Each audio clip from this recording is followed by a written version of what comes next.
5. Arthur's Good Idea. For a while, Stanley Lambchop was a famous name. Everywhere that Stanley went, people stared and pointed at him.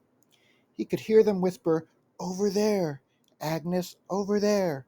That must be Stanley Lambchop, the one who caught the sneak thieves," and things like that. But after a few weeks, the whispering and the staring stopped. People had other things to think about. Stanley did not mind.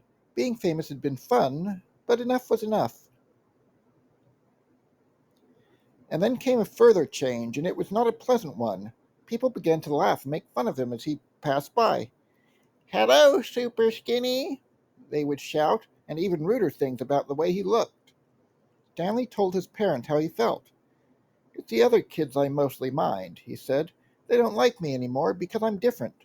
Flat." "Shame on them," Mrs. Lambchop said. "It is wrong to dislike people for their shapes, or their religion, for that matter, or the color of their skin." "I know," Stanley said, "only maybe it is impossible for everybody to like everybody." "Perhaps," said Mrs. Lambchop, "but they can try." Later that night, Arthur Lambchop was woken by the sound of crying. In the darkness, he crept across the room and knelt by Stanley's bed. "Are you okay?" he said. "Go away," Stanley said. "Don't be mad at me," Arthur said. "You're still mad because I let you get tangled that day you were my kite, I guess." "Skip it, will you?" Stanley said. "I'm not mad. Go away." "Please, let's be friends." Arthur couldn't help crying a little too. "Oh, Stanley," he said, "please tell me what's wrong." Stanley waited for a long time before he spoke. "The thing is," he said, "I'm just not happy anymore. I'm tired of being flat. I want to be a regular shape again, like other people, but I'll have to go on being flat forever. It makes me sick." "Oh, Stanley," Arthur said. He dried his tears on a corner of Stanley's sheet and could think of nothing more to say. "Don't talk about what I just said," Stanley told him. "I don't want the folks to worry. That would only make it worse." "You're brave," Arthur said. "You really are." He took hold of Stanley's hand. The two brothers sat together in the darkness, being friends. They were both still sad, but each one felt a little better than he had before. And then suddenly, though he was not even trying to think, Arthur had an idea. He jumped up and turned on the light and ran to the big storage box where toys and things were kept.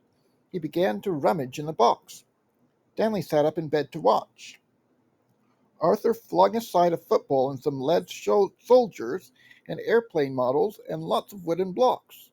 And then he said, "Aha!" He had found what he wanted, an old bicycle pump. He held it up, and Stanley and he held it up, and Stanley and he looked at each other. "Okay," Stanley said at last, "but take it easy." He put the end of the long pump hose in his mouth and clamped his lips tightly about it so that no air could escape. "I'll go slowly," Arthur said. "If it hurts or anything, wiggle your hand at me." He began to pump. At first nothing happened except that Stanley's cheeks bulged a bit. Arthur watched his hand, but there was no wiggle signal, so he pumped on. Then suddenly Stanley's top half began to swell. "Oh, it's working! It's working!" shouted Arthur, pumping away. Stanley spread his arms so that the air could get around inside him more easily. He got bigger and bigger. The buttons of his pajamas top burst off. Pop, pop, pop. A moment more and he was all rounded out. Head and body, arms and legs. But not his right foot. That foot stayed flat. Arthur stopped pumping. "It's like trying to do the very last bit of those long balloons," he said. "Maybe a shake would help." Stanley shook his right foot twice, and with a little whooshing sound, it swelled out to match his left one. There stood Stanley Lambchop as he used to be, as if he had never been flat at all. "Thank you, Arthur," Stanley said. "Thank you very much." The brothers were shaking hands when Mr. Lambchop strode into the room with Mrs. Lambchop right behind him. "We heard you," said Mr. Lambchop. "Up and talking when you ought to be asleep, eh? Shame on George, said Mrs. Lambchop. Stanley's round again. You're right, said Mr. Lambchop, noticing. Good for you, Stanley. I'm the one who did it, Arthur said. I blew him up. Everyone was terribly excited and happy, of course. Mrs. Lambchop made her hot chocolate, to celebrate the occasion, and several toasts were drunk to Arthur for his cleverness. When the little party was over, Mr. and Mrs. Lambchop tucked the boys back into their beds and kissed them, and then they turned out the light. Good night, they said. Good night, said Stanley and Arthur. It had been a long and tiring day.